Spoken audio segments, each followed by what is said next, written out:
Good afternoon students. तो students, last class के अंदर हमने आपको डिस्कस किया था, हमने आपसे डिस्कस किया था law of conservation of momentum. Okay, तो मैंने आपको बताया था कि एक सिचुएशन दी थी यहाँ पे, टू स्पेरिकल बॉल्स जैसे मैंने यहाँ पे दी थी, जिसका मास था ma mb और इसकी इनिशियल स्पीड दे रखी थी ua ub। इनमें आपस में कोलिजन होता है, कोलिजन होने के बाद जो इनकी स्पीड आती है वो क्या आती है आपकी va vb। ठीक है, उसके बाद हमने न्यूटन सेकंड लॉ अप्लाई किया था। न्यूटन सेकंड लॉ अप्लाई करने के बाद जो हमारे पास फाइनल जो इक्वेशन आई थी वो क्या आई थी आपकी, ma इज प्लस mb तो ma आप देख सकते हैं ये क्या है, initial momentum of ma, mass of spherical ball a ma plus momentum of spherical ball b, वो क्या होगा बेटा mb तो इन दोनों का ऐड किया हुआ है और ये किसके इक्वल है, ये आफ्टर कोलिजन। अगर मैं मोमेंटम निकालूं फर्स्ट बॉल का तो क्या होगा mva प्लस आफ्टर कोलिजन जो सेकंड बॉल का जो मोमेंटम है वो क्या है आपका mbvb। तो इसका मतलब क्या बोल सकता हूं मैं बेटा, ये क्या है, इनिशियल मोमेंटम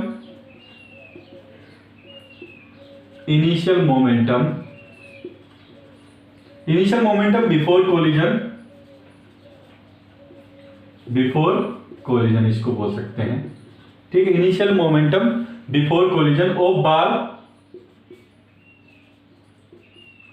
1 and 2। ठीक है, ए एंड बी लिख दिया मैंने, ए एंड बी। ठीक है, और इसको मैं क्या बोल सकता हूं, इन दोनों बॉलों को अगर मैं एक साथ लिखना चाहूं तो मैं क्या बोल सकता हूं, सिस्टम बोल सकता हूं मैं इसको। ठीक है, बिफोर कोलिजन ऑफ ए और बी और सिस्टम। और सिस्टम में कौन कौन सी बॉल है बेटा, ए एंड बी है आपकी। ठीक है, सिमिलरली ये क्या है बेटा, ये आपका क्या है, फाइनल मोमेंटम है आपका, final momentum of the system में क्या है बेटा, ए एंड बी दोनों बॉल को मैं सिस्टम बोल रहा हूं, A and B after collision,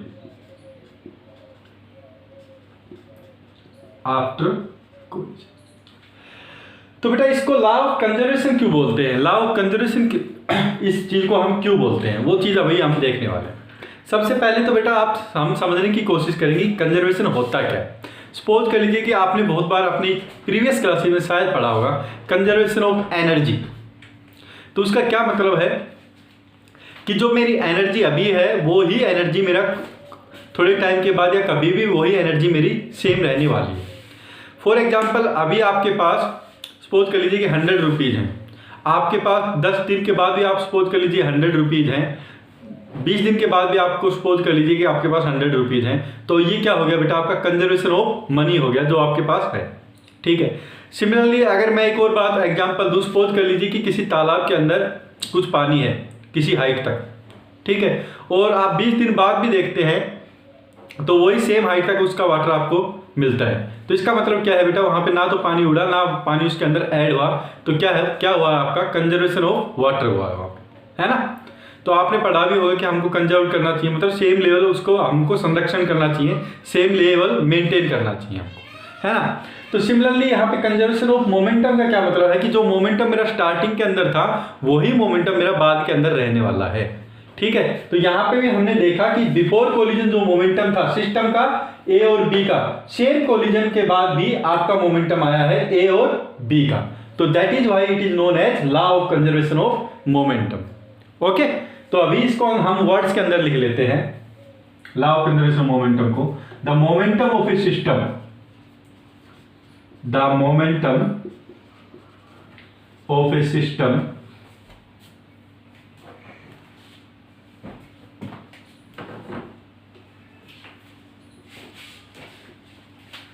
the momentum of a system remains conserved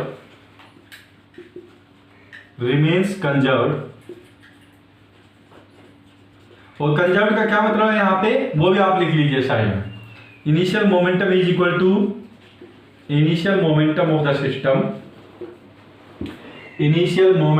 system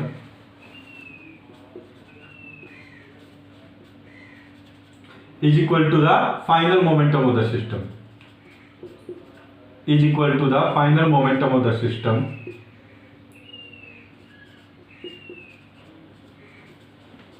और बेटा ये मोमेंटम कंजर्व्ड कब रहेगा, ये कंडीशन हमारी कब आएगी, व्हेन, ये बहुत इंपॉर्टेंट है बेटा, when no external force, when no external force, when no external force is acting on the system. अगर सिस्टम के ऊपर कोई भी एक्सटर्नल फोर्स नहीं लग रहा हो तब आपका जो इनिशियल मोमेंटम होगा सिस्टम का वही आपका final momentum of the system रहेगा। आपका सिस्टम हमेशा, जो सिस्टम का जो मोमेंटम है वो हमेशा क्या रहेगा, कंजर्व रहेगा, सेम रहेगा। किसी भी मोमेंटम पे, किसी भी टाइम पे आप सिस्टम का मोमेंटम निकाल सकते हैं, वो हमेशा क्या रहेगा, वो सेम ही रहने वाला है थ्रू आउट किसी भी टाइम पे अगर आप देखेंगे तो through out the time period आपका जो मोमेंटम ऑफ द सिस्टम रहेगा वो सेम ही रहेगा।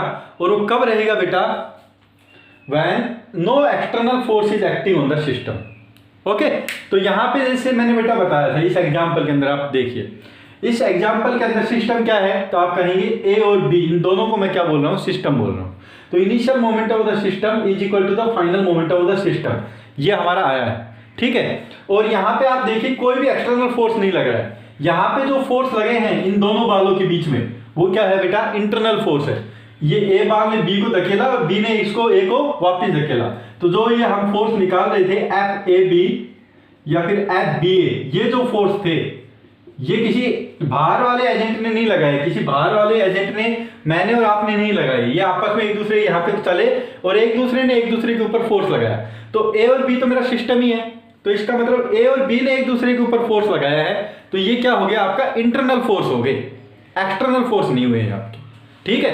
एक्सटर्नल फोर्स कब होता, अगर मैं यहां से सपोज कर लीजिए कि ए बॉल को या फिर बी बॉल के ऊपर बाहर से मैं यहां पे फोर्स लगाना स्टार्ट कर देता, तो वो होता आपका एक्सटर्नल फोर्स, ठीक है। तो ये जो है ये आपकी क्या है, इंटरनल फोर्स है आपकी। ओके, तो अगर कोई भी एक्सटर्नल फोर्स नहीं लग रहा, बाहर से कोई भी हम फोर्स को सप्लाई नहीं कर रहे हैं, तो कोई भी चाहे सिस्टम हो आपका, कोई भी सिस्टम हो, तो उस सिस्टम का जो मोमेंटम रहता है वो बेटा हमेशा क्या रहता है, कंजर्व रहता है आपका। ओके, यही है आपका क्या, law of conservation of momentum. अब बेटा इससे रिलेटेड आपकी प्रॉब्लम्स आती हैं, तो उन प्रॉब्लम्स को हमको देखना पड़ेगा और काफी अच्छी प्रॉब्लम बनती है law of conservation of momentum, ठीक है। तो यहां तक आप समझ लीजिए, आप यहां तक राइट डाउन कर लीजिए और उसके बाद हम कुछ प्रॉब्लम्स देखते हैं।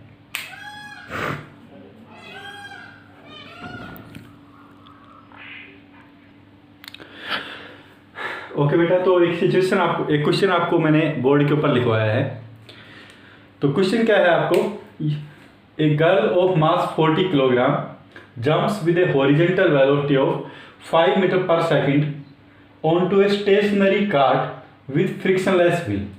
तो कोई लड़की है जिसका जो मास दे रखा है 40 किलोग्राम, ठीक है, और वो किस स्पीड से 5 मीटर पर सेकंड की स्पीड से कोई स्टेशनरी जो खड़ी हुई कोई कार्ट है, ठीक है, उसके ऊपर जंप करती है आपकी, ठीक है। उसके बाद क्या दे रखा है बेटा, the mass of the cart is 3 kilogram. जो कार्ट का जो मास है वो क्या है आपका 3 किलोग्राम है। तो उसके बाद आपको क्या फाइंड आउट करना है, what will be her velocity as cart start moving.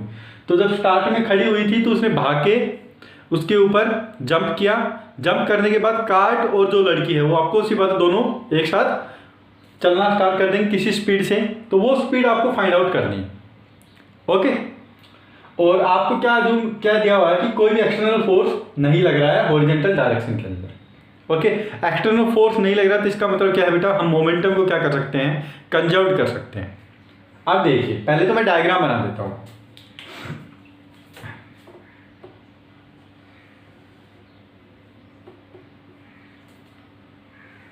Suppose कर लीजिए बेटा ये कोई गर्ल है और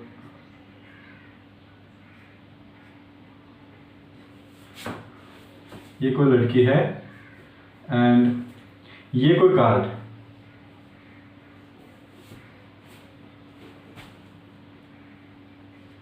ये कोई कार्ड, ठीक है। स्टार्टिंग के अंदर जो कार्ड है वो आपका रेस्ट के ऊपर है। ये लड़की यहां से जंप करना स्टार्ट किया, भागना स्टार्ट किया, किस स्पीड से, 5 मीटर पर सेकंड की स्पीड से, आई और इस कार्ट के ऊपर इसने जंप किया, ठीक है। कितनी स्पीड से जंप किया बेटा? 5 मीटर पर सेकंड की स्पीड से इसने जंप किया। उसके बाद बेटा ये उसके ऊपर जैसे जंप करेगी वैसे क्या होगा, ये cart along with this girl ये क्या हो जाएगा, आपका चलना स्टार्ट हो जाएगा, है ना।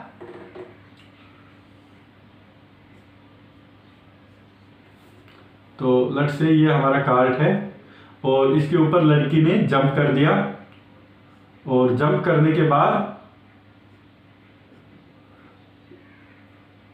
थोड़ा सा अच्छा बना देता हूं, चलो।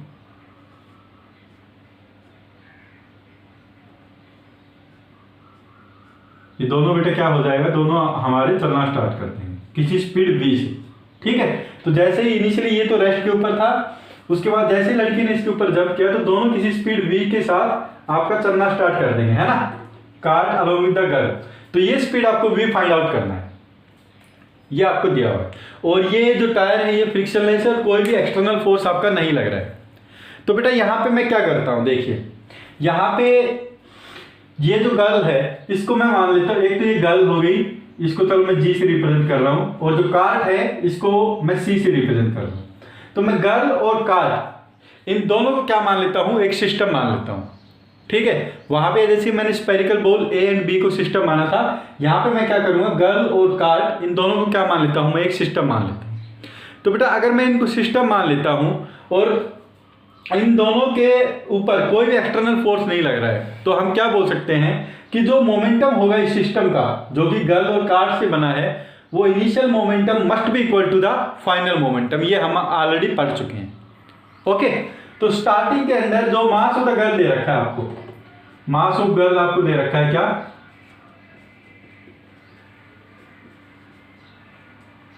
चलो इसको मैं mg से रिप्रेजेंट कर देता हूं। मास ऑफ गर्ल आपको क्या दे रखा है, 40 किलोग्राम, और मास ऑफ कार्ट भी आपको दे रखा है, मास ऑफ कार्ट आपको दे रखा है कितना बेटा, 3 किलोग्राम, 3 किलोग्राम, ठीक है। स्टार्टिंग के अंदर जो गर्ल की स्पीड दे रखी है वो आपको दे रखी है इनिशियल स्पीड ऑफ गर्ल,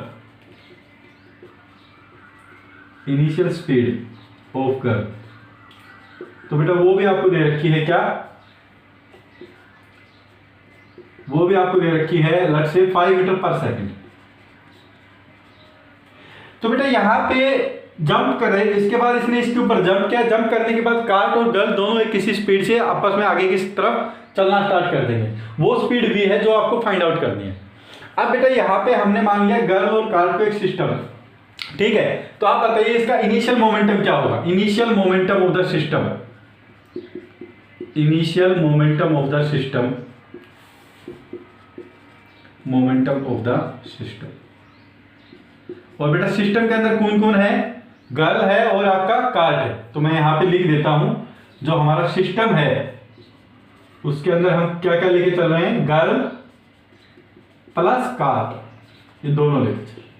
तो इनिशियल मोमेंटम क्या है बेटा सिस्टम का, तो आप कहेंगे इनिशियल मास इनटू वेलोसिटी, ये आपकी इनिशियल सिचुएशन है, और ये आपकी फाइनली जब जंप कर दिया वो वाली सिचुएशन है, ओके। तो initial momentum of the system क्या हो गया बेटा, mass of the girl into speed of the girl, mass into velocity, velocity of the girl is u g, plus mass of the car into speed of the car. तो बेटा ये stationery है, खड़ी हुई है, तो स्पीड क्या होगी, 0 होगी।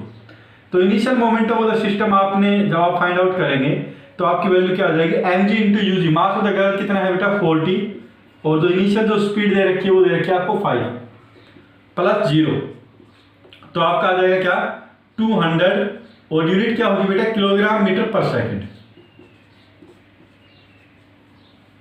ओके। तो अभी मैं फाइनल मोमेंटम अगर मैं फाइंड आउट करना चाहूं, final momentum of the system, final momentum of system, तो बेटा फाइनली क्या हो रहा है देखिए, फाइनली गर्ल इस कार्ट के ऊपर चढ़ गई, तो जो स्पीड कार्ट की होगी वही स्पीड क्या होगी आपकी गर्ल की होगी, क्योंकि ये उसके ऊपर चढ़ी हुई है कार्ट के ऊपर। तो जो स्पीड, जिस स्पीड से आपका कार्ट आगे की तरफ जा रहा है उसी स्पीड से जो गर्ल है वो भी आपकी आगे की स्पीड से जा रही है, दैट इज v। अगर आप किसी बस के अंदर बैठे हुए हैं तो जो बस की स्पीड होगी वही स्पीड क्या होगी, आपकी होगी। तो सिमिलरली सेम केस है यहाँ पे भी, जो कार्ट की स्पीड होगी वही गर्ल की स्पीड होगी। तो फाइनल मोमेंटम जब हम बेटा यहाँ पे फाइंड आउट करना चाहेंगे तो फाइनल मोमेंटम क्या हो जाएगा, मास ऑफ द गर्ल है, सपोज कर लीजिए mg है, वो हमको पता ही है। स्पीड हमको नहीं पता, दैट इज अगर कार्ट की v है तो इसकी भी क्या होगी बेटा, v होगी, plus mass of the cart आपको पता है mc है, और स्पीड ऑफ द कार्ट क्या है आपकी, v है। तो दोनों की स्पीड तो क्या होगी बेटा, सेम होगी। तो फाइनल मोमेंटम कितना आ जाएगा आपका, mg प्लस mc, v ले लिया मैंने बाहर, तो आपकी जो वैल्यू आ जाएगी वो कितनी आ जाएगी बेटा, mg की वैल्यू क्या है, तो ये है आपकी 40, mc की वैल्यू क्या है 3 और इंटू v, तो 43v आ जाएगा। तो ये आ गया फाइनल मोमेंटम। अभी हमको क्या पता है बेटा कि initial momentum should be equal to final momentum. तो इनिशियल मोमेंटम आपका फाइनल मोमेंटम के इक्वल होना चाहिए if no external force is acting. ठीक है, तो फ्रॉम कंजर्वेशन ऑफ मोमेंटम हम लगा देंगे इस प्रॉब्लम के अंदर भी। तो from conservation of momentum, conservation of momentum, तो बेटा कंजर्वेशन ऑफ मोमेंटम जब हम अप्लाई करेंगे तो आपका क्या आ जाएगा, initial momentum, initial momentum, conservation of momentum क्या होता है आपका, initial momentum of system is equal to final momentum of the system, final momentum. तो इनिशियल क्या है बेटा, इनिशियल तो आपने निकाल दिया 200 है, और फाइनल क्या है आपका, फाइनल हमने निकाला 43v है, और यहां से v की वैल्यू हम निकाल देंगे कि v की वैल्यू कितनी हो जाएगी 200/43, तो ये आंसर आपका आएगा अप्रोक्स 4.65। ठीक है, तो 4.65 के अप्रोक्स आपका आंसर आ जाएगा, तो this will be your answer. तो बेटा जब जंप कर देगी कार्ट के ऊपर तो कार्ट की क्या स्पीड रहेगी, तो कार्ट की जो स्पीड रहेगी वो बेटा क्या रहेगी आपकी 4.65 metre per second. This will be the speed of the cart. Okay, तो बेटा इससे रिलेटेड 2-3 प्रॉब्लम और है आपकी एनसीईआरटी की बुक में, सोल्व प्रॉब्लम भी है, अनसोल्व प्रॉब्लम भी है, तो वो आप अटेम्प्ट कर लीजिए। और अभी हम एक और कॉन्सेप्ट देख लेते हैं जो कि बिल्कुल इसी कॉन्सेप्ट से रिलेटेड है, which is the recoil velocity of a gun. Okay, तो ये नोट डाउन कर लीजिए, उसके बाद वो स्टार्ट करते हैं।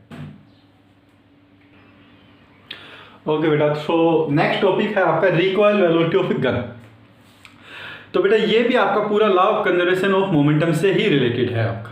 ओके, तो क्योंकि काफ़ी इंपॉर्टेंट प्रॉब्लम इसमें से बनती है, तो इसलिए मैंने अलग से कंसेप्ट में पढ़ा दिया इसको आपको। ओके, आपकी बुक के अंदर डायरेक्टली एक प्रॉब्लम दी हुई है, ठीक है, अलग से कंसेप्ट नहीं बताया आपको, लेकिन मैं एक अलग से कंसेप्ट बता देता हूँ ताकि ऐसी प्रॉब्लम अगर आपको आए तो आप डायरेक्टली फॉर्मूले से भी इसको डायरेक्टली आप फाइंड आउट कर सकें।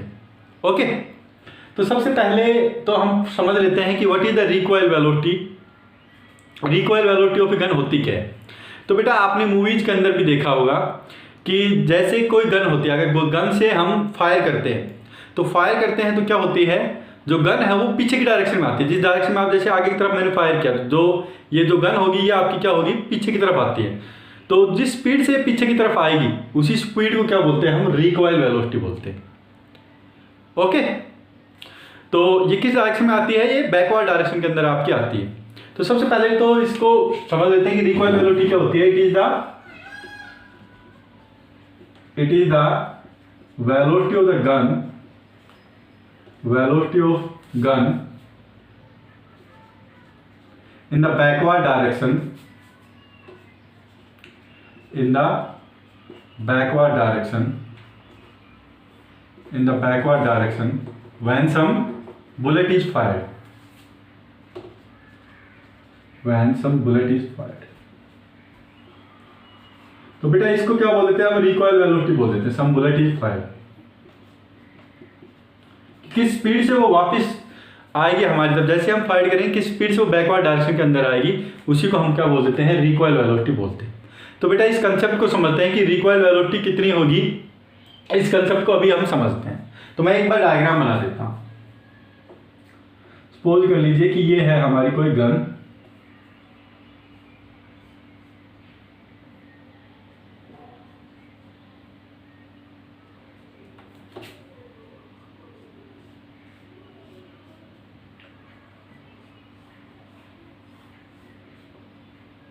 ओके, तो बेटा थोड़ा डायग्राम ऐसा ही है मेरा, आप लोग इसको बस गन मान लीजिए अब। और सपोज कर लीजिए यहाँ पे कोई ट्रिगर है इसका, ओके, और ये इसका ओपनिंग है इस गन की जहां से कोई बुलेट फायर होगी। ओके, स्टार्टिंग के अंदर क्या होगा बेटा, इसके अंदर आप मान लीजिए कि कोई बुलेट होगी इसी के अंदर, और वही बुलेट आपकी निकल के यहां से जाएगी, ठीक है। तो ये सिचुएशन आपको दी हुई, सपोज कर लीजिए कि ये कोई गन है, यहां से जैसे ही आप ट्रिगर दबाएंगे वैसे ही ये बुलेट निकलेगी और ये बाहर की तरफ जाएगी आपकी, ओके। और उसकी वजह से क्या होगा, आपकी जो गन है वो पीछे की तरफ आती है आपकी, ओके। तो क्यों आती है, कैसे आती है, इसका रीजन क्या है, तो वही चीज हम समझने की कोशिश कर रहे हैं।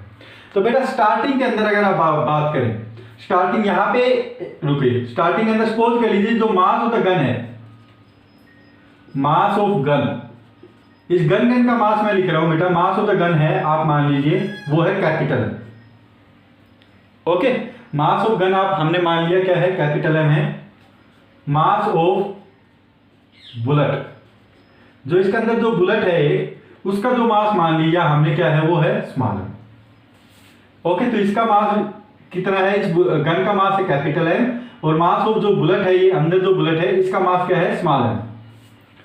अभी बेटा स्टार्टिंग के अंदर जब ये ट्रिगर नहीं दबाया है तो ये हमारी जो बुलेट है ये रेस्ट के अंदर है, और जो गन भी है वो भी क्या है, हमारी रेस्ट के अंदर है।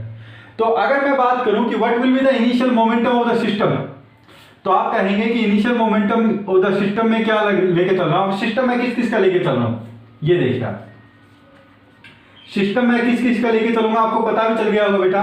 एक तो मैं बुलेट का लेके चलूंगा और दूसरी गन का लेके चलूंगा, ये दोनों ले लूंगा मैं सिस्टम, बुलेट और गन।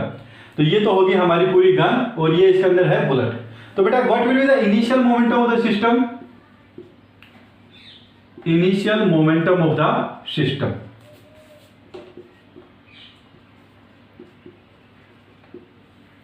तो आप कहेंगे कि initial momentum of the system क्या आएगा, तो स्टार्टिंग के अंदर ये भी रेस्ट के अंदर है, ये भी नहीं चल रही है ना, इसके अंदर जो बुलेट है वो भी रेस्ट के अंदर है, तो दोनों की स्पीड जीरो है। तो हम बोल सकते हैं कि m इंटू जीरो, इसकी भी स्पीड जीरो और गन की भी स्पीड जीरो, तो m इंटू गन की भी स्पीड जीरो, बुलेट की भी स्पीड जीरो। तो initial momentum of the system कितना है बेटा, जीरो है आपका, ओके।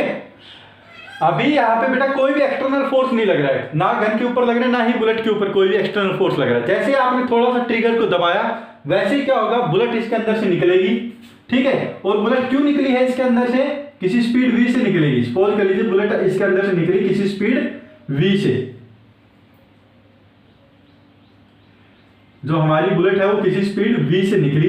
क्यों निकली बेटा, क्योंकि यहाँ पे कोई इंटरनल फोर्स इसके अंदर कुछ हुआ होगा, गन के अंदर कुछ ऐसा मैकेनिज्म होगा कि गन के अंदर इंटरनली कुछ हुआ इस ट्रिगर को दबाने के बाद, और ये बुलेट बहुत ज्यादा तेज स्पीड से आगे की तरफ निकली आपकी, ठीक है। तो कौन सा फोर्स लगा बेटा, इंटरनल फोर्स लगा होगा, गन ने ही कोई इंटरनल फोर्स लगाया, उसकी वजह से बुलेट आपके आगे की तरफ भागना स्टार्ट हो गई।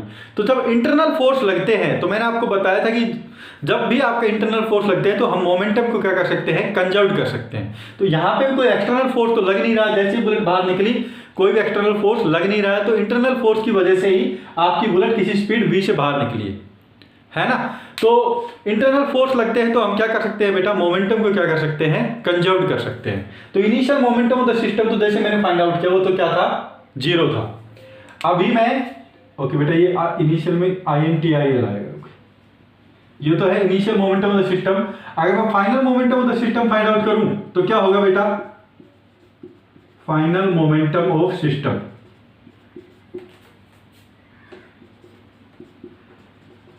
तो सपोज कर लीजिए कि जो बुलेट की जो वेलोसिटी है, जैसे ही ये ट्रिगर दबाया बुलेट की वेलोसिटी क्या है, v है, ठीक है। तो यहां पे मैं लिख देता हूं speed of the bullet, speed of bullet after firing, after firing, वो बेटा आपको सपोज कर लीजिए आपको दी हुई है v। हमको निकालना क्या है, हमको रिकॉइल वेलोसिटी ऑफ गन निकालना कि गन की पीछे की स्पीड क्या होगी, इसकी स्पीड आपको सपोज कर लीजिए दे दी है v, तो बेटा final momentum of the system क्या होगा, तो आप कहेंगे फाइनल मोमेंटम, इसका मास तो कितना है, m है बुलेट का, और वेलोसिटी क्या है फाइनली इसकी, v है, तो m into v plus mass of the gun कितना है बेटा, तो वो आपका है कैपिटल M, और इसकी स्पीड क्या होगी, तो स्पीड आपको नहीं पता, तो मैं बोल रहा हूं उसको VR बोल रहा हूं, रिकॉइल वेलोसिटी VR। तो ये क्या होगी आपकी final momentum of the system आ गया, इनिशियल मोमेंटम था आपका 0, फाइनल आ गया mv प्लस mvr। अभी आपको पता है बेटा कि initial momentum is equal should be equal to final momentum, क्योंकि टोटली इंटरनल फोर्स यहां पे लग रहे हैं आपकी। तो ये तो फाइनल मोमेंटम आ गया, तो इसकी वैल्यू किसकी इक्वल होनी चाहिए बेटा, 0 की इक्वल होनी चाहिए, तभी आपका क्या हो सकता है, momentum initial momentum is equal to final momentum आपका हो सकता है। ठीक है, तो ये हो गया आपका फाइनल मोमेंटम शुड बी, तो ये तो चलो रुकिए थोड़ा अच्छे से लिख देता हूं बेटा, फाइनल मोमेंटम मैं लिख देता हूं, फाइनल मोमेंटम। तो फाइनल मोमेंटम जब हमने फाइंड आउट किया तो क्या आया बेटा, एक तो m into V mass of the bullet into speed plus mass of the gun capital M, और इसकी स्पीड मैंने मान ली VR आफ्टर फायरिंग। नाउ हमको क्या पता है, from conservation of momentum,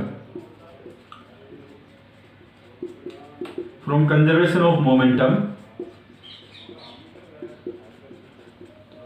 initial momentum should be equal to बेटा फाइनल मोमेंटम। आपका जो स्टार्टिंग का जो मोमेंटम होना चाहिए वही आपका किसके इक्वल होना चाहिए बेटा, फाइनल मोमेंटम के। फाइनल मोमेंटम आपको पता है क्या है आपका, mv प्लस mvr,